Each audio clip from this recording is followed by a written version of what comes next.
Extreme వెనకైతే day 20 ఇవాళ మన body weight 74.6 ఉంది. యాజ్ ఇట్ ఈజ్ మన ఓట్స్ మొత్తం తినేసి డైరెక్ట్ జిమ్కి వెళ్ళి మన ప్రీ వర్కౌట్ తీసుకున్నాం. అండ్ ఇవాళ అయితే మనం డెడ్ లిఫ్ట్ చేయబోతున్నాం.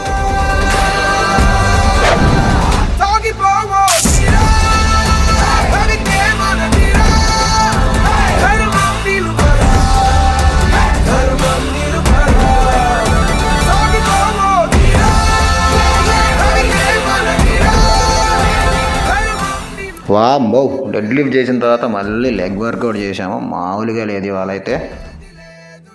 వర్కౌట్ అయిపోయిన తర్వాత ఒక హాఫ్ అన్ అవర్ కార్డియో అయితే చేసాము. అమ్మో మామూలుగా లేదు, కాళ్ళు అస్సలు కదలట్లేదు. మన పోస్ట్ వర్కౌట్ వే ప్రోటీన్ తీసుకొని డైరెక్ట్గా ఇంటికి వెళ్ళి మన 100 grams రైస్ ప్లస్ చికెన్ కూడా తినేసిన తర్వాత కాసేపు రిలాక్స్ ఈవినింగ్ స్నాక్స్ మళ్ళీ జిమ్కి వచ్చేసి మన కార్డియో సెషన్ కంప్లీట్ చేసుకొని ఈవినింగ్ సేమ్ చికెన్ రైస్ తినేసా. Tata bye bye, see you.